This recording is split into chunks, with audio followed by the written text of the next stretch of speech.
Hello and welcome my dear students. I am Rushali ma'am from VM academy classes Nashik. हम देख रहे हैं हमारे महाराष्ट्र स्टेट बोर्ड का नया सिलेबस फॉर ट्वेल्थ साइंस और ट्वेल्थ साइंस का देख रहे हैं बायोलॉजी। लास्ट लेक्चर में स्टार्ट किया था chapter number 10 human health and diseases. एक बड़ा और बहुत ही अच्छा टॉपिक है और इम्पॉर्टेंट टॉपिक है। तो इसका आज लेक्चर नंबर 2। लास्ट लेक्चर में हमने इंट्रोडक्शन और इम्यूनिटी का कुछ पार्ट देखा था। रिमेनिंग जो पार्ट होगा इम्यूनिटी का आज हम देखेंगे इम्यूनिटी पार्ट 2 में। तो चलो स्टार्ट करते हैं immunity part 2 lecture number 2 chapter number 10 human health and diseases. इस चैप्टर में हमें बहुत सारे ऐसे ह्यूमन के डिसीज़ है जिनके बारे में डिटेल में जानना है। तो बहुत सारे डिसीज़ को हम क्या करेंगे, अच्छे से डिस्कस करेंगे। तो चलो आज हमें ह्यूमन सिस्टम का पार्ट 2 देखना है। तो लास्ट जो पहला लेक्चर था उसमें हमने इंट्रोडक्शन और ह्यूमन सिस्टम क्या होता है, इंट्रोडक्शन उसका और उसके टाइप देखे थे। 2 टाइप थे, तो दोनों टाइप के सब टाइप थे, उसे भी डिटेल में देखा था। आज हमें देखना है सेल्स ऑफ ह्यूमन सिस्टम। तो ह्यूमन सिस्टम में कौन से बॉडी सेल इन्वॉल्व होते हैं, किसका क्या रोल होता है, तो सारा हम डिटेल में जानेंगे। इस पर बहुत बार क्वेश्चन भी आता है। Describe the different type of cell associated with acquired immunity. Acquired immunity के साथ कौन से सेल्स प्रेजेंट है, उसके बाद जो कौन से सेल का क्या रोल है वो डिटेल में हमें देखना है। ओके, तो चलो स्टार्ट करते हैं सेल ऑफ ह्यूमन सिस्टम। तो 2 टाइप के जो सेल होंगे, तो यहाँ पे 2 मेन टाइप होते हैं सेल जो इन्वॉल्व होते हैं वर्किंग ऑफ ह्यूमन सिस्टम। तो पहला होगा, उनको कहा जाता है लिम्फोसाइट्स कहा जाता है, और दूसरा होगा एंटीजन प्रेजेंटिंग सेल। तो यही 2 सेल है जो हमारी एक्वायर्ड इम्यूनिटी को क्या करते हैं, बढ़ाते हैं। तो उस क्वेश्चन के आंसर में हमें ये दोनों सेल के बारे में डिटेल में देखना है। तो पहला हम देखेंगे कि लिम्फोसाइट्स क्या होते। तो लिम्फोसाइट्स क्या होंगे, मेन होंगे ये। तो lymphocytes are the main cells of the human system. तो ये हमारे ह्यूमन सिस्टम के क्या होंगे, मेन सेल्स है। ओके, उसके बाद इनके बारे में क्या लिख सकते हैं, they arise from the stem cell. कहाँ से अराइज होंगे, देखो तो ये स्टेम सेल से अराइज होते हैं। उसके बाद हमारा जो ह्यूमोसाइटोब्लास्ट होता है वहाँ से ये क्या होते हैं, रिलीज होते हैं। They are present in liver. हमारे लीवर में भी ये क्या होते हैं, प्रेजेंट होते हैं, प्रेजेंट इन लीवर ऑफ जो होगा फिटस, छोटा बेबी जो होता है, न्यूली बॉर्न बेबी, उसके लीवर में प्रेजेंट होता है। उसके साथ साथ हमारा जो जो बोन मैरो होता है, बोन मैरो पता है ना, बोन के अंदर जो रेडिश कलर का होता है, तो बोन मैरो जो होता है अडल्ट का, वहाँ पे ये सेल क्या होते हैं, प्रेजेंट होते हैं। तो हम लिख सकते हैं lymphocytes are the main cell of the human system. This cell arise from the stem cells. उसके बाद the hemocytoblast, they are present in liver of fetus and they are present in the bone marrow in the adult। यहाँ पे ये क्या है, तो ये area है जहाँ से 2 मार्क के लिए कभी कभी पूछा जा सकता है लिम्फोसिस्ट अराइज फ्रॉम, कहाँ से ऑब्टेन होते हैं। तो ये जगह है हमारे बॉडी के जहाँ से ये ऑब्टेन होंगे। Some of them are the differentiated into the gut associated bursal lymphoid tissue कहा जाता है उसे, जिसे टॉन्सिल्स कहा जाता है, पेयर्स कहा जाता है, पेयर पैच कहा जाता है। These are the also called as the bursal और बी लिम्फोसाइट्स। तो ये अलग अलग टाइप में क्या होते हैं, डिफ्रेंशिएट होते हैं। तो हमें इनके टाइप भी देखने हैं। तो मेन टाइप मेन है और कहाँ प्रेजेंट होते हैं वो जान लो। दूसरे जो होंगे 2 टाइप में, दूसरे जो होंगे वो भी डिफ्रेंशिएट होते हैं, thymus gland and they are term as the T lymphocytes. तो देखो अलग अलग टाइप के क्या होंगे इनके। तो देखो ये 2 टाइप में डिफ्रेंशिएट होते हैं वो lymphocyte, B lymphocyte and the T lymphocyte. तो बी लिम्फोसाइट क्या होता है, ये डिफ्रेंशिएट होते हैं गट में, मतलब एसोसिएटेड होंगे लिम्फोइड सेल्स से, जैसे हमारे टॉन्सिल्स होते हैं, पेयर्स पैचेस होते हैं वो। तो इनको कहा जाता है बी फॉर बुर्सल। तो बुर्सल लिम्फोसाइट और बी लिम्फोसाइट्स ही कहा जाता है इनको। दूसरे होते हैं टी लिम्फोसाइट, ये डिफ्रेंशिएट होते हैं थाइमस ग्लैंड। तो थाइमस ग्लैंड है इसलिए इसको थाइमस का टी टर्म किया जाता है, टी लिम्फोसाइट ऐसे इनको कहा जाता है। ओके, तो ये जो दोनों होंगे ये दोनों फॉर्म करेंगे। ये फॉर्म करता है antibody mediated immune system, AMIS। तो बी लिम्फोसाइट क्या करेगा, AMIS को फॉर्म करेगा और टी लिम्फोसाइट क्या करता है, सेल मेडिएटेड इम्यून सिस्टम को बनाता है, CMIS। तो आपको याद रखना है ये फॉर्म करेगा AMIS और टी लिम्फोसाइट फॉर्म करेगा CMIS। ये जो टी लिम्फोसाइट्स होते हैं ये डिफरेंट टाइप के होते हैं, अलग अलग टाइप है इनके, ओके। और ये जनरली कहाँ पे प्रेजेंट होते हैं, जो लिम्फ का नोड होता है वहाँ पे ये क्या होते हैं, प्रेजेंट होते। तो नोड पे ये प्रेजेंट हो गए। तो चलो अभी हमें देखने हैं कि टी लिम्फोसाइट के कौन से डिफरेंट टाइप है। जो ये टी लिम्फोसाइट है इसके 4 टाइप है इसके सेल के। तो हम कह सकते हैं the different type of T cells are as follow. तो इनको टी सेल्स भी कहा जाता है, टी फॉर थाइमस। तो देखो क्या है, पहला होगा हेल्पर टी सेल। ये सिंथेसाइज होते हैं helper T cell, produce the lymphokines. ये परफॉर्म करते हैं सेवरल टाइप ऑफ फंक्शन, जैसे कि proliferation of the T cell, stimulation of B lymphocytes, उसके बाद माइक्रोफेजियल। तो ये इनके फंक्शन होंगे, हेल्प करते हैं ये सिर्फ। दूसरे होंगे किलर टी सेल। इनको क्या कहा जाता है, साइटोटॉक्सिक टी सेल भी कहा जाता है। दे आर डायरेक्टली अटैक और डिस्ट्रॉय द इन्वाइटिंग माइक्रोब्स। जो माइक्रोब्स क्या या फिर पैथोजन एंटर कर रहे हैं उनको डायरेक्ट अटैक करके किल करते हैं। इन्फेक्टेड बॉडी सेल जो होते हैं जैसे कि कैंसर सेल होते हैं उनको किल करेंगे ये। किलर टी सेल क्या होते हैं, बाइंड होते हैं इन्फेक्टेड सेल के साथ और सिक्रेट करते हैं यहाँ पे परफोरिन को। परफोरिन जो होता है ये होल होता है इन द इन्फेक्टेड सेल। तो इन्फेक्टेड सेल के अंदर ये परफोरिन होल बनाता है। It is also release a substance that kill the cell hence also known as the cytotoxic T cell. Cytotoxic मतलब सेल के लिए टॉक्सिक, सेल को ही ये क्या कर देता है, किल कर देता है। तो इनको कहा जाएगा किलर, डायरेक्ट अटैक करके डैमेज कर देंगे सेल को। उसके बाद तीसरा आता है यहाँ पे सप्रेसर टी सेल। सप्रेस करना पता होगा। This cell suppress the entire immune system against the attack on the own body cells. तो क्या करता है, ये पूरे इम्यून सिस्टम को ये सेल क्या करते हैं, सप्रेस कर देते हैं against the attack on the own body cell. जब वो खुद के बॉडी सेल पे अटैक करने लगती है इम्यून सिस्टम, तो ये इम्यून सिस्टम को सप्रेस कर देता है। उसके बाद आता है मेमोरी टी सेल।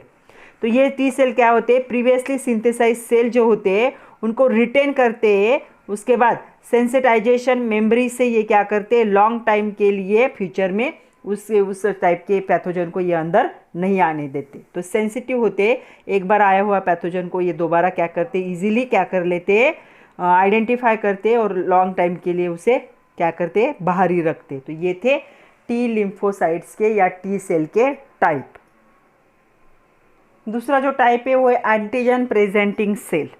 तो जो एंटीजन प्रेजेंटिंग सेल होंगे एक इनगल्फ होते invading the pathogen and they process the antigen. जैसे पैथोजन आता है ये क्या करते हैं, एंटीजन पे प्रोसेस करते, okay. This proceed against the present of the own surface. तो ये अपने खुद के सरफेस पे एंटीजन क्या करता है, प्रोसीड करेगा एंटीजन इसके सरफेस पे। This cells are able to deliver the stimulate signal that necessary for activation of helper T cell. तो ये क्या करते हैं, हेल्पर टी सेल को सिग्नल, मतलब ये जो सेल होंगे इनके सरफेस पे क्या कर सकते हैं, एंटीजन क्या करेंगे, प्रोसीड करेंगे। और ये क्या करते हैं, जो टी हेल्पर सेल होते हैं, हेल्पर टी सेल जो होंगे, तो हेल्पर टी सेल को क्या करते हैं, ये सिग्नल देते हैं कि एंटीजन क्या हो चुका है, यहाँ पे प्रोड्यूस हो चुका है, तो इसे हेल्प की ज़रूरत है। तो ये होंगे एंटीजन प्रेजेंटिंग सेल। तो चलो इससे रिलेटेड कुछ क्वेश्चन देखते हैं, उसके बाद हमें मैकेनिज्म देखना है। आपके एक्सरसाइज में एक क्वेश्चन है, क्वेश्चन ऐसा है, what do the abbreviations AMIS and CMIS denote. तो क्या होता है ये, एंटीबॉडी मेडिएटेड इम्यून सिस्टम, ये होता है cell mediated immune system, antibody mediated immune system and cell mediated immune system. तो चलो अभी हमें देखना है mechanism of action of B lymphocytes to the antigen. तो इसका एक्शन कैसे होगा वो देखना है। तो सबसे पहला जो बी लिम्फोसाइट्स होता है, यहाँ पे हम बी लिम्फोसाइट का एक्शन देख रहे हैं। तो बी लिम्फोसाइट जो होगा, B lymphocytes are the sensitize directly by both antigen as well as the helper T cell. मतलब एंटीजन जैसे ही रिलीज होता है एंटीजन मतलब फॉरेन मटेरियल जैसे ही बॉडी में आता है, प्लस जो हमारी क्या होगी हेल्पर टी सेल्स होते हैं, ये दोनों भी इसे क्या करते इंडिकेट करते डायरेक्टली, ओके, कि क्या हो चुका है, यहाँ पे एंटीजन की एंट्री हो चुकी है। ये दोनों से पता चलता है उसे। इसके बाद ये क्या हो जाता है, ये एक्टिवेट होगा, ये एक्टिवेटेड होगा बी लिम्फोसाइट। तो बी लिम्फोसाइट क्या होते हैं, लिम्फोसाइट क्या होंगे, एक्टिवेट होंगे। उसके बाद ये क्या होते, मल्टीप्लाई होते, ओके, वेरी फास्ट, बहुत फास्ट क्या होंगे, ये मल्टीप्लाई होंगे और प्रोड्यूस करेंगे क्लोन को। क्लोन मतलब अपने जैसे ही दूसरे को। तो ये प्रोड्यूस करते हैं क्लोन किसके, प्लाज्मा सेल के। तो प्लाज्मा सेल को मल्टीप्लाई करके उनके क्लोन बनाएंगे, एज वेल एज जो क्या होंगे, मेमोरी बी सेल होंगे, ताकि एंटीजन को पहचान सके। तो मेमोरी बी सेल को भी ये क्या करते हैं, यहाँ पे फास्टली मल्टीप्लाई करके उनके क्लोन बना देंगे। तो जैसे ही क्या है, एंटीजन से और हेल्पर टी सेल से जैसे ही इसे पता चलता है कि क्या है, फॉरेन मटेरियल या कोई पैथोजन बॉडी के अंदर एंट्री कर चुका है, ये एक्टिवेट हो जाता है, मल्टीप्लाई होता है फास्ट और प्रोड्यूस करता है क्लोन, प्लाज्मा सेल के और मेमोरी बी सेल के भी, दोनों के क्लोन को प्रोड्यूस करता है। उसके बाद ये जो प्लाज्मा सेल होंगे ये प्रोड्यूस करेंगे स्पेसिफिक टाइप ऑफ ग्लाइकोप्रोटीन को। इसने क्या कर दिया, सिर्फ क्या किया, मल्टीप्लाई किया, किसे, प्लाज्मा सेल को। प्लाज्मा सेल ने क्या बना दिए, ग्लाइकोप्रोटीन बना दिए। इनको कहा जाता है एंटीबॉडीज। तो ये एंटीबॉडीज होती है ग्लाइकोप्रोटीन, ओके। ये सर्कुलेट होंगे थ्रू आउट द फ्लूइड, जो हमारे बॉडी का फ्लूइड होता है उस पूरे फ्लूइड में ये क्या हो जाएगा, सर्कुलेट हो जाएगा ब्लड में और लिम्फ में। तो पूरा फ्लूइड तो ब्लड और लिम्फ ही हमारे बॉडी का। तो जैसे ही प्लाज्मा सेल इसे रिलीज कर देगा एंटीबॉडी में, पूरे बॉडी में ये फैल जाएगा। उसके बाद क्या होगा, ये एंटीबॉडी जो मोलिक्यूल्स होते हैं, ये एंटीबॉडी मोलिक्यूल्स क्या करेंगे, बाइंड करेंगे, किसके साथ, सेल मेम्ब्रेन के साथ, ओके। और सेल मेम्ब्रेन के साथ ये क्या हो जाएंगे, बाइंड करेंगे and they remains the free. तो ये क्या है, सेल मेम्ब्रेन के साथ बाइंड करेंगे, ऊपर से एक लेयर फॉर्म करेंगे ताकि एंटीजन बाहर ना अंदर एंट्री ना कर सके। तो इसे ये क्या कर देते, वहाँ पे ही किल कर देते। तो यहाँ पे जो फ्री एंटीबॉडीज़ होती है, इनके 3 मेन फंक्शन होते हैं। तो एंटीबॉडी जब फ्री होंगे तो इनके 3 मेन फंक्शन होंगे। इनका पहला फंक्शन होता है, उसे कहा जाता है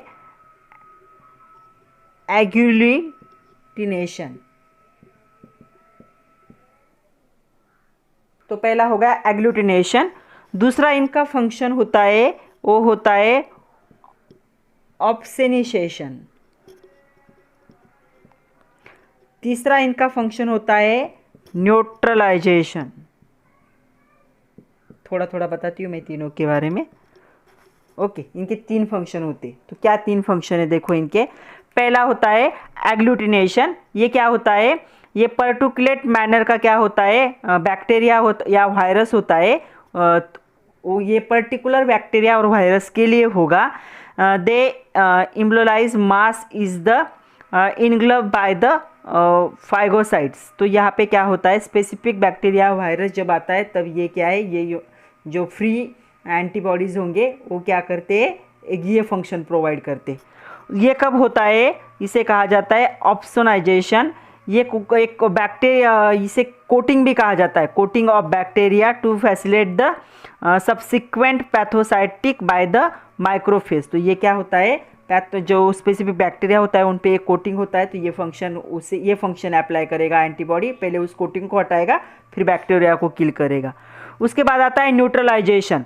जो टॉक्सिन्स होते हैं रिलीज होते हैं बैक्टीरिया, उनको न्यूट्रलाइज करता है, जैसे कि टिटेनस टॉक्सिन जो होता है इसे न्यूट्रलाइज करेंगे ये एंटीबॉडीज। तो हर एंटीबॉडी का क्या होगा, स्पेसिफिक पर्टिकुलर क्या होगा, एंटीजन होगा। जैसे एंटीजन आएगा उस टाइप का फंक्शन एंटीबॉडी क्या करेंगी, यहाँ पे परफॉर्म करेगी। और एक क्वेश्चन है आपके एक्सरसाइज का, क्वेश्चन ऐसा है, which cell stimulate B cell to form the antibodies. तो कौन सा सेल है, तो आपको पता होना चाहिए। इसका आंसर है हेल्पर टी सेल जो होते हैं। तो हेल्पर टी सेल क्या करेंगे, स्टिमुलेट करेंगे बी सेल्स को, मतलब बी लिम्फोसाइट को, फ्रॉम द एंटीबॉडीज। तो अभी हमें बी सेल और टी सेल में क्या डिफरेंस है वो देखना है। चलो अभी हमें डिफरेंस देखना है B cell and T cell के बीच का। तो हमेशा क्वेश्चन आता है, आपके एक्सरसाइज में भी क्वेश्चन है, differentiate between B cell and T cell. तो दोनों सेल के बीच का डिफरेंस क्या है देखो। तो ये बी सेल जो है ये मैच्योर होता है इन बोन मैरो, हमारे बोन के अंदर जो बोन मैरो होता है तो ये बोन मैरो में क्या होगा, मैच्योर होगा। और ये जो सेल है टी सेल, ये कहाँ पे मैच्योर होता है, ये होता है हमारा जो थाइमस ग्लैंड होता है, तो थाइमस ग्लैंड में क्या होता है, ये मैच्योर होता है।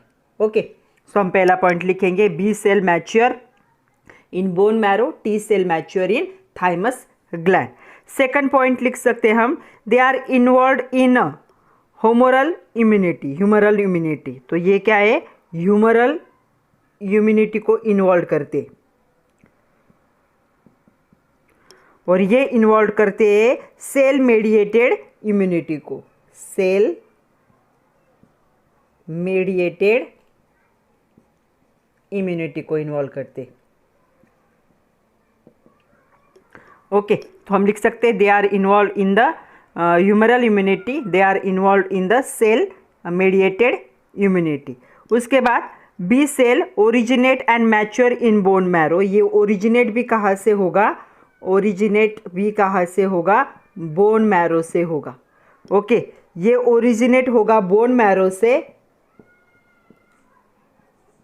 और ये जो है मैच्योर कहाँ पे होगा, थाइमस में होगा।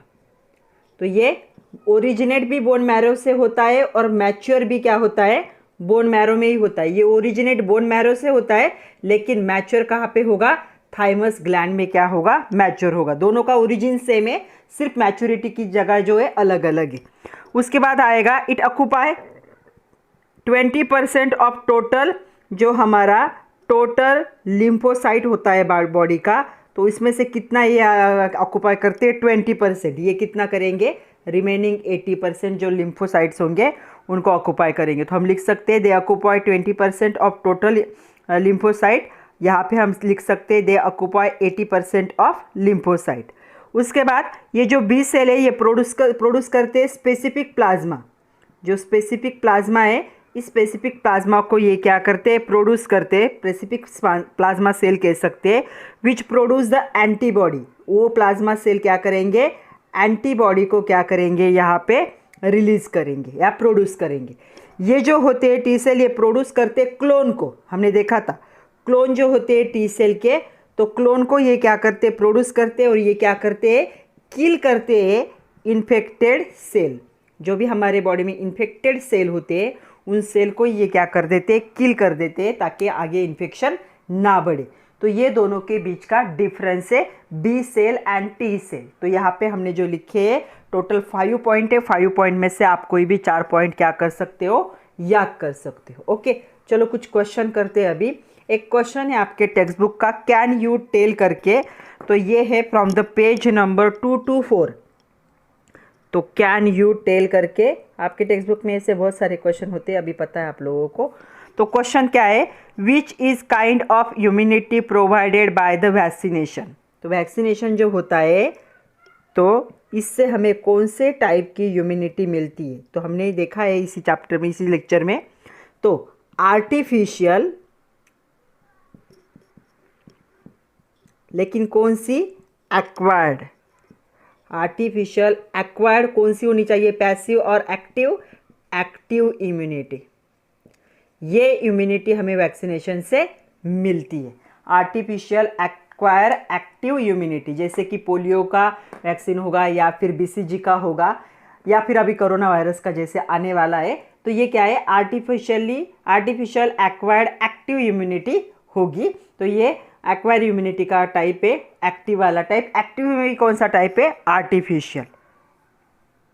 और एक क्वेश्चन है इसी पे, कैन यू रिकॉल करके, कैन यू टेल नहीं है, कैन यू रिकॉल है, ऐसे करके क्वेश्चन है, can you recall. From the page number 224 पे ही क्वेश्चन है, why are vaccines consider as antigen containing material. तो जो वैक्सीनेशन होता है या वैक्सीन होता है, ये वैक्सीन क्या होते हैं, वैक्सीन जो होंगे वो क्या होंगे, एंटीजन कंटेनिंग मटेरियल होते। तो ऐसा क्यों है, ऐसा क्वेश्चन है। ओके, तो ये जो होगा वैक्सीन ये क्या है, एंटीजन कंटेनिंग मटेरियल होता है, ऐसे कहा जाता है। तो ऐसा क्यों है, तो देखो जो वैक्सीन होगा is the antigen containing material, it gives the acquired either permanent और टेम्पररी। मतलब ये हमें क्या करती है, एक्वायर्ड इम्यूनिटी क्या करती है, प्रोवाइड करती है। एक तो क्या कर सकती है, टेम्पररी वाली कर सकती है, और परमानेंट इम्यूनिटी को क्या कर सकती है, ये प्रोड्यूस कर सकती है अगेंस्ट द स्पेसिफिक पैथोजन और डिसीज। तो किसी स्पेसिफिक पैथोजन और डिसीज के अगेंस्ट एक्वायर्ड, टेम्पररी और परमानेंट इम्यूनिटी हमें कौन प्रोवाइड करता है, वैक्सीन में जो एंटीजन प्रेजेंट होते हैं वो प्रोवाइड करते। Okay, traditionally vaccine were prepared with the help of pathogen. तो ट्रेडिशनली क्या है, ये जो वैक्सीन है ये किससे प्रिपेयर किए जाते हैं, पैथोजन। तो ये पैथोजन से क्या किए जाते हैं, with the help of pathogen. जैसे कंप्लीटली और partially killed pathogens were used in vaccine. मतलब यहाँ पे क्या है, हाँ पूरी तरह से जो लिविंग है वो पैथोजन यूज नहीं होती। तो एक तो ये उनको क्या किया जाता है, कंप्लीटली क्या किया जाता है, कंप्लीटली किल किया जाता है, या फिर पार्शियली क्या किया जाता है, किल किया जाता है। मतलब कंप्लीटली और पार्शियली किल्ड पैथोजन क्या होंगे, वैक्सीन में यूज होते हैं traditionally. This antigen help in body human system. जैसे ही हमारे बॉडी ह्यूमन सिस्टम में आता है तो ये क्या कर, हमारी सिस्टम क्या करती है, इसे आइडेंटिफाई कर लेती है। जैसे ही वैक्सीन दिया जाएगा तो उसमें जो पार्शियली किल्ड पैथोजन है, हमारा ह्यूमन सिस्टम उसे आइडेंटिफाई करेगा, रिकॉग्नाइज करेगा और उसके अगेंस्ट फाइट करेगा। ये जो एक्यूट पैथोजन है या फिर वायरस है या फिर बैक्टीरिया है, इसके अगेंस्ट हमारी ह्यूमन सिस्टम क्या करती है, फाइट करती है, उसे एनकाउंटर करती है, बॉडी के बाहर भेजती है। तो हमारा ह्यूमन सिस्टम क्या होता है, उस टाइम पे जग जाता है, और उसे हमें पता है वो क्या होता है, मेमोरी होता है। इसे पता है अगर इस टाइप का पैथोजन आए तो उसके साथ कैसे डील करना है। तो इसीलिए वैक्सीन में क्या कंटेंट होता है, vaccine is made up of antigenic preparation, they are consider as antigen containing material. उनमें एंटीजन होते हैं, एंटीजन मतलब द क्या, फॉरेन मटेरियल। तो यहाँ पे पैथोजन्स प्रेजेंट होंगे, एक तो कंप्लीटली किल्ड होंगे या फिर पार्शियली किल्ड होंगे। इसमें और एक क्वेश्चन है, क्वेश्चन क्या है देखो, how are vaccine produce. Vaccine को कैसे प्रोड्यूस किया जाता है, तो चलो देखते हैं वैक्सीन को कैसे प्रोड्यूस किया जाता है। तो vaccines are the biological preparation. तो ये क्या होते हैं, ये बायोलॉजिकल प्रिपरेशन होते हैं। प्रिपरेशन मतलब केमिकल्स होंगे इनमें प्रेजेंट, तो बायोलॉजिकल प्रिपरेशंस होंगे use to develop an human response in the individual against a particular pathogen. तो हमारा जो ह्यूमन रिस्पॉन्स होता है किसी भी पर्सन के बॉडी का, तो ह्यूमन रिस्पॉन्स को क्या करता है, ये ह्यूमन रिस्पॉन्स को क्या करता है, ये डेवलप करता है। तो ये क्या करेगा, डेवलप करेगा ह्यूमन रिस्पॉन्स को अगेंस्ट द स्पेसिफिक पैथोजन। किसी स्पेसिफिक पैथोजन के अगेंस्ट हमारी ह्यूमन सिस्टम को ये बायोलॉजिकल प्रिपरेशन क्या करता है, डेवलप कर देता है। ओके, ये जो वैक्सीन हो गए they are made using the disease causing virus और बैक्टीरिया। तो ये जो वैक्सीन होते हैं इनमें जो डिसीज कॉजिंग, कभी कभी वायरसेस होते हैं जैसे कोरोना वायरस है, और कभी कभी बैक्टीरिया भी रिस्पॉन्सिबल होते हैं किसी डिसीज़ के लिए। अगर बैक्टीरिया रिस्पॉन्सिबल है तो बैक्टीरिया को इन बायोलॉजिकल प्रिपरेशन में यूज़ किया जाएगा। अगर वायरस रिस्पॉन्सिबल है किसी डिसीज़ के लिए तो बायोलॉजिकल प्रिपरेशन में क्या यूज़ किया जाएगा, वायरस। मतलब अभी जो कोरोना वायरस का वैक्सीन आएगा तो उसमें उसी वायरस को यूज़ किया जाएगा, उसका बायोलॉजिकल प्रिपरेशन होगा, थोड़े से अमाउंट में होगा, वो पार्शियली किल्ड और परमानेंटली किल्ड होगा, उसे हमारे बॉडी में डालते ताकि हमारी ह्यूमन सिस्टम क्या हो जाए, डेवलप हो जाए। तो ये क्या होगा, vaccines are made using the disease causing viruses और बैक्टीरियाज। तो यहाँ पे वही वायरस और बैक्टीरिया यहाँ पे यूज होते। तो यहाँ पे फर्स्ट स्टेप क्या होती है वैक्सीन प्रोडक्शन में, तो जो एंटीजन जनरेशन, तो पहली स्टेप होगी यहाँ पे एंटीजन का क्या किया जाता है, जनरेशन। तो जो फॉरेन मटेरियल होगा, जो पैथोजन होगा, उसका क्या होगा, जनरेशन होगा। ये कैसे होता है, प्रोटीन्स रिस्पॉन्सिबल होते हैं for the providing the human response. तो प्रोटीन हमारे बॉडी में जनरेट होते हैं, वो क्या करते हैं, हमारा ह्यूमन रिस्पॉन्स को प्रोवाइड करते। फिर वायरस जो होते हैं, जो प्राइमरी सेल्स होंगे वायरस के, तो प्राइमरी सेल्स या बैक्टीरिया जो होंगे उनके प्राइमरी सेल्स यहाँ पे क्या होते हैं, यूज़ होते हैं। ओके, यहाँ पे बायो रिएक्टर्स जो होते हैं, ग्रोज इन बायो रिएक्टर। तो क्या है, एक तो वायरस ग्रो होंगे प्राइमरी सेल, जैसे कि chicken eggs for the influenza vaccine. तो इन्फ्लुएंजा वैक्सीन में क्या यूज़ होते हैं, चिकन के एग्स यूज़ होते हैं। या फिर बैक्टीरिया जो होंगे वो ग्रो होंगे बायो रिएक्टर में। तो या फिर इसमें एंटीजन जनरेशन में क्या किया जाता है, बैक्टीरिया और वायरस को क्या किया जाता है, ग्रो किया जाता है पहले। तो पहली स्टेप ये होगी। उसके बाद जो एंटीजेंस होते हैं, they are isolated from the cell. जैसे ही क्या होगा, तो पहली स्टेज क्या होगी, एंटीजन का क्या होगा यहाँ पे, डेवलपमेंट। जैसे ही एंटीजन क्या हो जाएंगे, चाहे फिर वायरस के हो या फिर बैक्टीरिया के हो, डेवलप हो जाएंगे, उनको आइसोलेट मतलब सेपरेट किया जाता है फ्रॉम द सेल। तो सेल से उनको क्या किया जाएगा, सेपरेट। पहले उनको क्या किया जाएगा, ग्रो किया जाएगा। ग्रो होने के बाद उनको सेपरेट किया जाएगा, आइसोलेट किया जाएगा। फिर इनको क्या किया जाएगा, they are use to create a vaccine. फिर इन एंटीजन को वैक्सीन बनाने के लिए यूज़ किया जाता है। कुछ कुछ केसेस में क्या होते हैं, सम टाइम जो होंगे लाइव होंगे, कुछ केसेस में क्या होते हैं, वीकेंड होते हैं। ओके, ऐसे वैक्सीन कई कहीं पे क्या होते हैं, किल्ड, एकदम कंप्लीटली किल्ड कंडीशन में क्या किए जाएंगे, इन एंटीजन को। कभी कभी लाइव भी यूज़ करने पड़ते हैं, कभी कभी वीकेंड मतलब पार्शियली किल्ड होंगे, और कभी कभी परमानेंटली किल्ड क्या है, एंटीजन मतलब पैथोजन या फिर वायरस बैक्टीरिया को क्या किया जाता है, यूज़ किया जाता है। The kill pathogen may also used in the vaccine. तो वैक्सीन पे डिपेंड है, अलग अलग वैक्सीन में अलग अलग कंडीशन के बैक्टीरिया फिर पैथोजन प्रेजेंट, कभी कभी जिंदा होते हैं, कभी कभी पार्शियली किल्ड होते हैं, कभी कभी कंप्लीटली किल्ड होते हैं, डिपेंड होता है। ओके, तो कौन सा डिसीज है, उसकी क्या एबिलिटी है, उसके कॉज क्या है, इस पे ये डिपेंड होगा। उसके बाद क्या होगा, वैक्सीन जैसे ही बन जाता है, उसे क्या किया जाता है, vaccine made by the adding, इसमें ऐड किया जाता है एडजेवेंट। एडजेवेंट यूज़ किया जाता है, उसके साथ ये कुछ केमिकल है। उसके बाद इनमें स्टेबलाइजर यूज़ किए जाते हैं, जो क्या कर सके, इनको स्टेबलाइज कर सके, इन बैक्टीरिया की ग्रोथ ना हो, इन पैथोजन की ग्रोथ ना हो। उसके बाद उनमें यूज़ होते हैं प्रिजर्वेटिव्स। तो प्रिजर्वेटिव जो होते हैं वो एज इट इज़ कंडीशन में रखते हैं किसी भी केमिकल को। तो ये एडजेवेंट्स जो होंगे, ये क्या होंगे, इंक्रीज द इम्यून रिस्पॉन्स। ये इम्यून रिस्पॉन्स इंक्रीज करने के लिए यूज़ होते हैं against the antigen.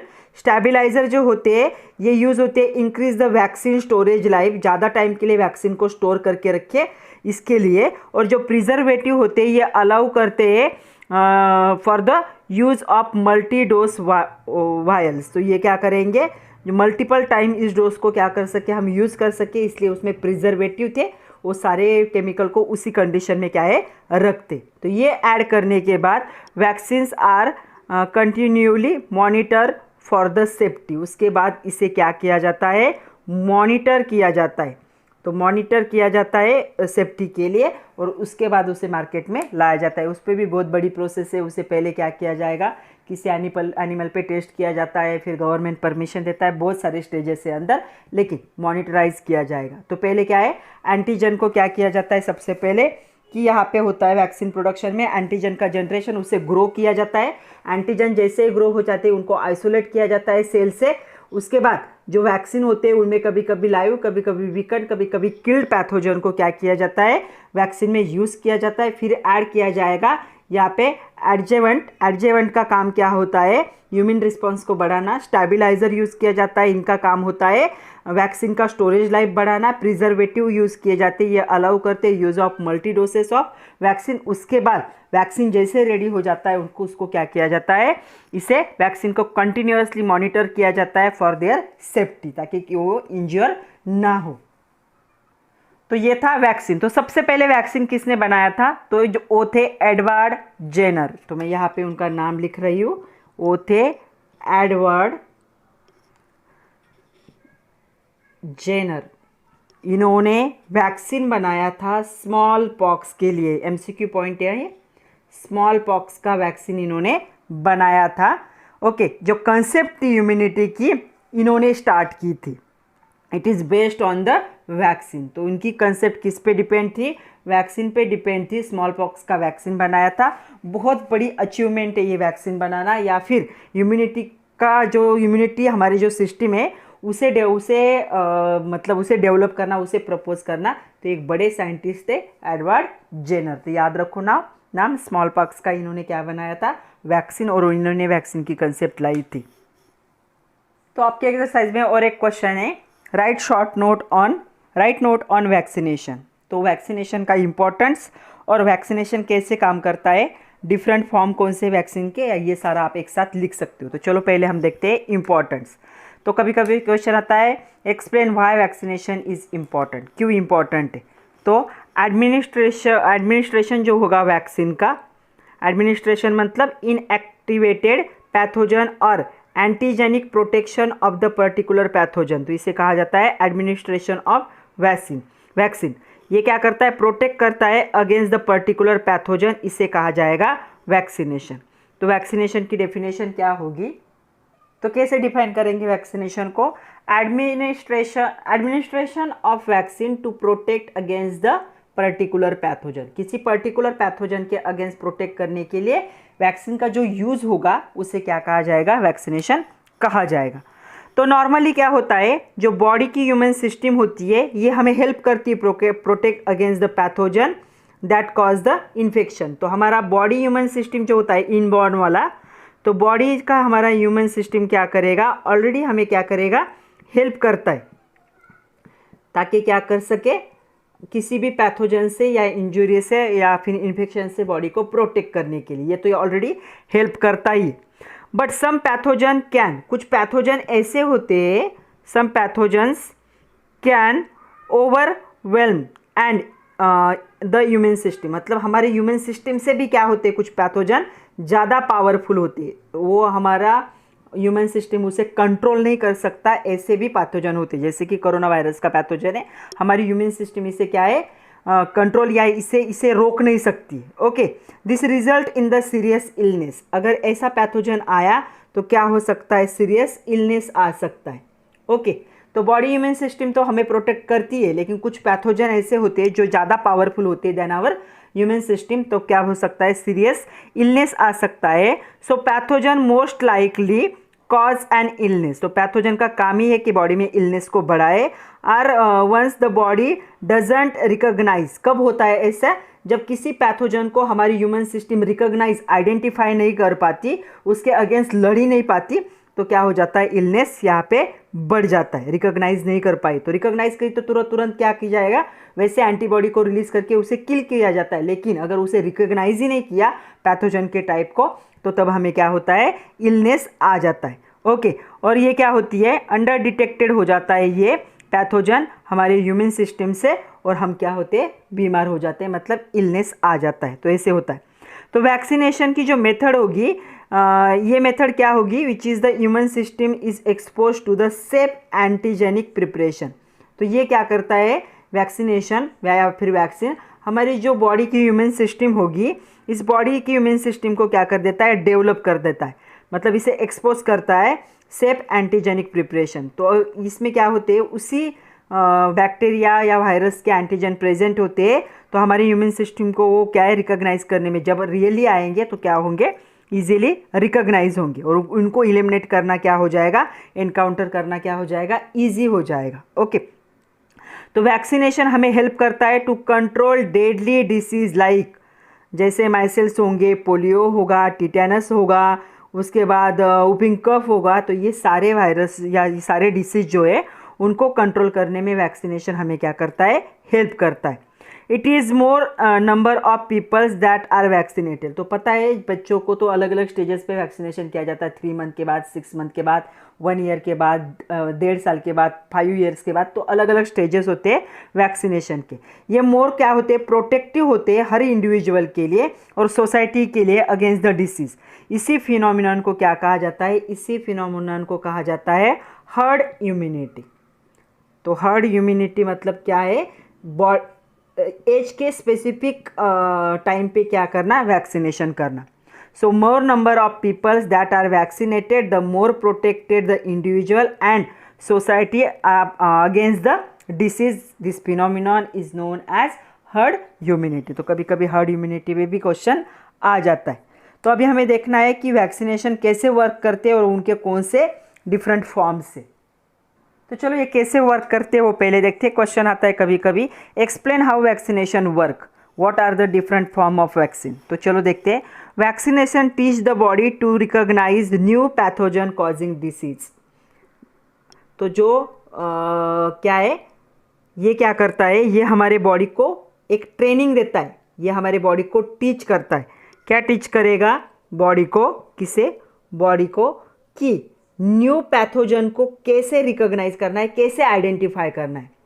New pathogen जो होगा, तो सपोज अपन हमें कोरोना वायरस का जो है वैक्सीनेशन दिया, तो कोरोना वायरस का हमने वैक्सीन लेने के बाद हमारे बॉडी को क्या मिलेगा, ये वैक्सीन हमारे बॉडी को टीच करेगा कि ये जो नया पैथोजन जो है कोरोना वायरस का या फिर जो वायरस है, उसे कैसे रिकॉग्नाइज करना है, कैसे आइडेंटिफाई करना है उसे, ताकि वो जब हमारे बॉडी में आ जाए तो क्या उस टाइप का क्या है एंटीबॉडी हमारे बॉडी में रिलीज हो सके।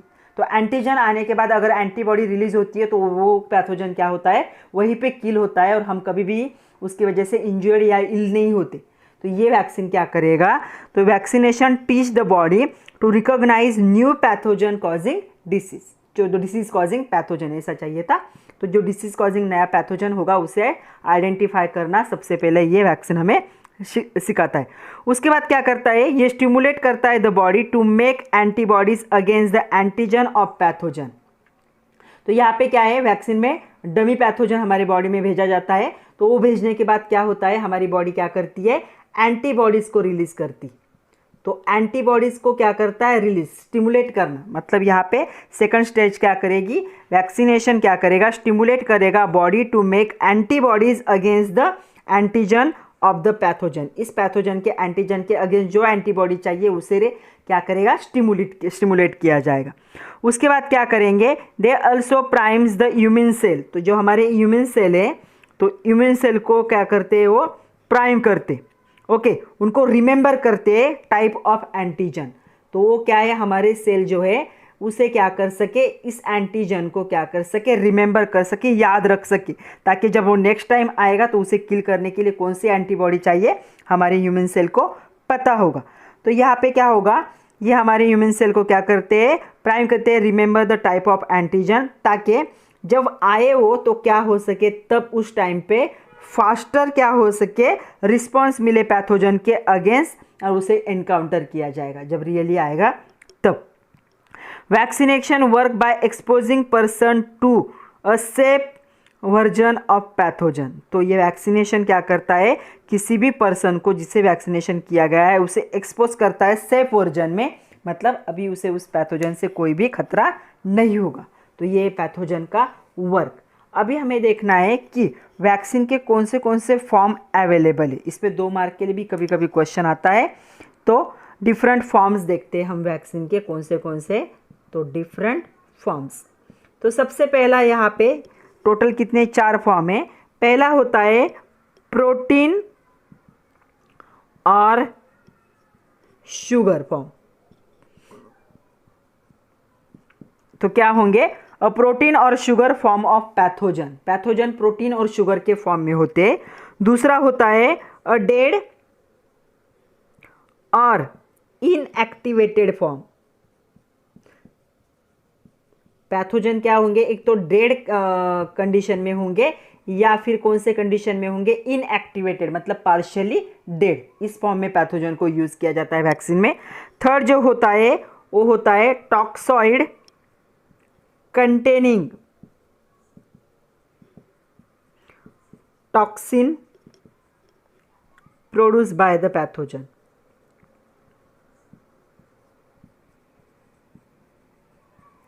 तो पैथोजन जो टॉक्सिन क्या करेंगे, रिलीज करेंगे, तो उसमें टॉक्साइड क्या होता है, प्रेजेंट होता है, ताकि इसकी एक्टिविटी को ये कम कर दे। तो ये तीसरा टाइप होगा। और फोर्थ वाला होता है वीकंड पैथोजन। वीकंड मतलब ऐसा पैथोजन जो बॉडी में जाने के बाद हमें इंज्योर नहीं कर सकता, सिर्फ हमारे इम्यून सिस्टम को पता चलेगा कि इस टाइप का क्या हुआ है, पैथोजन आया है और इसे किल करने के लिए इस एंटीबॉडी की ज़रूरत है। When body response to the vaccine it build and the adaptive human response, this help to acquire the body to fight off a actual infection. तो ये 4 टाइप है डिफरेंट फॉर्म। एक तो प्रोटीन और शुगर फॉर्म पैथोजन होगा, dead और activated form of pathogen होगा, toxoid containing toxin producing pathogen होगा या वीकन पैथोजन होगा। तो 4 टाइप के पैथोजन क्या होते हैं यहाँ पे यूज होते हैं। तो आप क्या लिख सकते हो, नोट में इंपॉर्टेंस लिखोगे, उसके डेफिनेशन पहले, उसके बाद इंपॉर्टेंस, फिर वैक्सीनेशन कैसे वर्क करता है और डिफरेंट फॉर्म ऑफ वैक्सीन, इतना सब कुछ क्या कर सकते हो आप उसमें लिख सकते हो। चलो इंटरनेट माय फ्रेंड करके कुछ क्वेश्चन है आपके टेक्स्ट बुक के, आप लोग तो ढूंढोगे ही वैसे, लेकिन शॉर्ट में हम थोड़ा सा डिस्कस कर लेते हैं। Internet my friend page number 225 पे पहला क्वेश्चन है। क्वेश्चन क्या है देखो, whether vaccination can be done during और बिफोर प्रेगनेंसी, प्रेगनेंसी के टाइम पे या प्रेगनेंसी के बाद वैक्सीनेशन होता है कि, तो आंसर होगा yes, vaccination can be done during और बिफोर प्रेगनेंसी, मतलब प्रेग्नेंट होने से पहले और प्रेगनेंसी के टाइम पे भी वैक्सीनेशन होता है। They are contain vaccine that are recommended to be taken during pregnancy, तो प्रेगनेंसी के ड्यूरिंग कुछ वैक्सीनेशन लेना ज़रूरी होता है। तो एक टिटानस का तो हमेशा दिया जाता है ड्यूरिंग द प्रेगनेंसी, लेकिन बहुत सारे ऐसे जो डॉक्टर ने क्या किया या फिर जो वर्ल्ड हेल्थ ऑर्गेनाइजेशन है उन्होंने जो प्रोवाइड किए कि प्रेगनेंसी के ड्यूरिंग कौन से वैक्सीनेशन लेने, तो वो दिए जाते हैं। तो इसका आंसर होगा यस। दूसरा क्वेश्चन है यहाँ पे, what it be helpful to protect the mother and baby both, तो प्रेगनेंसी के टाइम पे जो वैक्सीनेशन किया जाता है वो बेबी और मदर दोनों के लिए प्रोटेक्टिव है क्या, तो ये क्या होगा, vaccination can help protect both mother and baby, तो इसका भी आंसर होगा यस। मदर और बेबी दोनों को वैक्सीनेशन क्या करता है, प्रोटेक्ट करता है। ये क्या करता है, वैक्सीन प्रिवेंटेबल डिसीज होता है। During pregnancy vaccination mother pass to the infection fighting protein and called antibodies to the their babies, मतलब मदर के अंदर क्या किया जाता है, एंटीजन दिया जाता है और मदर जो एंटीबॉडी रिलीज करती है उस एंटीबॉडी को बेबी को दिया जाता है ताकि बेबी क्या हो सके, उस डिसीज से दूर रह सके। तो इसका आंसर होगा यस। थर्ड क्वेश्चन है, विच vaccine can be administrated before pregnancy, when can it be, तो प्रेगनेंसी से पहले कौन सा वैक्सीन दिया जाता है, तो यहाँ पे नाम है उसका CDC। ये क्या होता है, प्रिस्क्राइब्ड होता है लिस्ट में vaccine taken before the woman get pregnant, जो फीमेल प्रेग्नेंट होना चाहती है उनको प्रेगनेंसी से पहले CDC नाम का वैक्सीन दिया जाता है। ओके, ये क्या करता है, ये अगेंस्ट फ्लू, उसके बाद जो वुपिंग कफ होगा उसके अगेंस्ट क्या करता है, फाइट करने में हेल्प करता है। Okay, women's who are planning for the pregnancy should be up to the date with the all the vaccination recommended by the CDC based on their age, तो फीमेल की as के हिसाब से और प्रेगनेंसी से पहले क्या किए जाते हैं, उनको फ्लू या फिर एक कफ वाले क्या है वैक्सीन दिए जाते हैं। नेक्स्ट क्वेश्चन है, how will you increase the awareness in the society on this issue, तो वैक्सीनेशन पे सोसाइटी में अवेयरनेस कैसे लाओगे, ऐसा क्वेश्चन है। तो आप लोग इंटरनेट पे ढूंढोगे ही, तो awareness, knowledge and the attitude towards the vaccination during pregnancy in the woman is very important. Woman should be educated about vaccination giving during pregnancy in order to promote the awareness and the implies the importance of vaccination during the pregnancy. In order to increase the awareness in society, some step should be taken. जैसे क्या कर सकते हो, circulation of the information brochures और leaflet, तो leaflet और brochure को क्या कर सकते हो, सर्कुलेट कर सकते हो। अवेयरनेस ड्राइव, स्ट्रीट प्ले कर सकते हो with the help of friend family, ये बात फैला सकते हो आप लोग। Spreading information bye mouth to the relatives and friends regarding the benefit of the adult vaccination, तो क्या है, अलग अलग वे, तो वैक्सीनेशन जो प्रेगनेंसी के टाइम लेना चाहिए उसे हम अलग अलग वे से क्या कर सकते हैं, यहाँ पे फैला सकते हैं। और एक क्वेश्चन है आपका, आप ढूंढोगे इसे इंटरनेट माय फ्रेंड करके, find out different type of vaccine available in market and their significance, तो मैं नाम दूंगी उसके बारे में आप इंफॉर्मेशन सर्च करोगे। तो देखो आपके सामने नाम है, तो there are 4 main type of vaccine available in market, ये टाइप है, वैक्सीन के नाम नहीं है, टाइप है, इस टाइप के वैक्सीन मार्केट में अवेलेबल होते। तो पहला है यहाँ पे live attenuated vaccine. Live attenuated vaccine क्या होता है, वीकेंड होता है, इसमें पैथोजन यूज़ होता है वो जो डिसीज़ को कॉज करेगा। जैसे नेचुरल इन्फेक्शन होता है वैसे इससे इन्फेक्शन होता है और प्रिवेंट किया जाता है by producing the strong human power. ये लॉन्ग लास्टिंग ह्यूमन पावर को क्या करता है, देता है। तो इसके सिग्निफिकेंस क्या होंगे वो लोग आप लोग क्या करो, थोड़े से ढूंढो। दूसरा है इनएक्टिवेटेड वैक्सीन। तो इनएक्टिवेटेड वैक्सीन में किल वर्जन जर्म का या फिर पैथोजन का यूज़ होता है। ओके, ये प्रोवाइड करता है इम्यूनिटी को, मतलब प्रोटेक्शन को, स्ट्रॉन्ग लाइव वैक्सीन के जैसे ही, और ये भी क्या होता है, लॉन्ग लास्टिंग होता है। ओके, उसके बाद तीसरा जो होगा वो होता है टॉक्सॉइड वैक्सीन होगा। ये क्या होता है, ये जो टॉक्सिक हार्मफुल प्रोडक्ट्स इसमें होते हैं मेड अप ऑफ जर्म इसमें यूज़ होते हैं। ये भी हमारी इम्यून पावर को क्या करता है, इंक्रीज करता है to fight against the disease causing bacteria. Okay, tetanus का ऐसे होता है, टिटेनस का जो सेकंड वाला बताया, रेबीज का, पोलियो का, हिपेटाइटिस का ऐसे होगा। उसके बाद रुबेला का जो अभी अभी पीछे दिया था आप लोगों को, या मम्स का होता है, जो रोटा वायरस होता है, स्मॉल पॉक्स। तो इसके एग्जाम्पल कौन से, rota virus, small pox, rubella. उसके बाद मम्स। इनएक्टिवेटेड के एग्जाम्पल कौन से, हिपेटाइटिस ए, पोलियो, रेबीज। इसके एग्जाम्पल कौन से, टिटेनस है। उसके बाद जो डायफेथेरिया है, ये भी इसका एग्जाम्पल है। उसके बाद आता है कॉन्जुगेटेड वैक्सीन। तो कॉन्जुगेटेड वैक्सीन में क्या होता है, इंडिविजुअल फॉर्म होता है हार्मफुल बैक्टीरिया का और उस पर कोटिंग होता है। तो ये क्या है, कोटिंग होने की वजह से ये हार्मलेस है। ओके, सिर्फ हमारे बॉडी को पता चलता है कि इस टाइप का बैक्टीरिया आए तो हमारी ह्यूमन सिस्टम उसके अगेंस्ट बढ़ जाती है। तो ये होगा यहाँ पे, इसका एग्जाम्पल होगा जो हीमोफिलस होता है, इन्फ्लुएंजा टाइप बी, तो ये इस टाइप का होगा। फिर नेक्स्ट टाइप है सब यूनिट रिकॉम्बिनेंट। इसे पॉलीसैकेराइड या कॉन्जुगेट वैक्सीन भी कहा जाता है। ये सारे क्या होंगे, यहाँ पे स्पेसिफिक पीस जो होंगे पैथोजन के यहाँ पे यूज़ होंगे। प्रोटीन, शुगर, कैप्सिड ऐसे क्या होंगे, यूज़ होंगे सब यूनिट इसमें पैथोजन के अलग अलग। और ये भी क्या करेगा, हमारी ह्यूमन सिस्टम को क्या करता है, इंक्रीज करता है। तो यहाँ पे जो HIV कहा जाता है, हीमोफाइलस इन्फ्लुएंजा टाइप बी, तो इसमें हिपेटाइटिस बी, उसके बाद HPV, ह्यूमन पैपिलोमा वायरस करके जो है उसके अगेंस्ट का वायरस इससे मिलता है। तो ये आपको एग्जाम में नहीं आएगा। तो इतने टाइप के मार्केट में क्या है, अलग अलग क्या है वैक्सीन्स प्रेजेंट है। ये टाइप है, इसके अलग अलग नाम होंगे, इनके एग्जाम्पल है। तो थोड़ी सी इन्फॉर्मेशन आप भी क्या करो, इसके बारे में सर्च करो। तो आज के लिए इतना ही था बच्चों। आज हमने जो हमारा पार्ट था ह्यूमन सिस्टम इम्यूनिटी, उसे कंप्लीट कर लिया है। हमने बहुत बात कर ली एंटीबॉडी। तो नेक्स्ट लेक्चर में हम देखेंगे कि जैसे ही पैथोजन हमारे बॉडी में आता है, एंटीजन हमारे बॉडी में आता है, तो कैसी एंटीबॉडी फॉर्म होती है। तो हम नेक्स्ट लेक्चर देखेंगे स्ट्रक्चर ऑफ एंटीबॉडी। तब तक के लिए पढ़ते रहिए, खुद का ख्याल रखिए। सबसे इंपॉर्टेंट बात, नोट्स बनाइए। Thank you very much my dear students.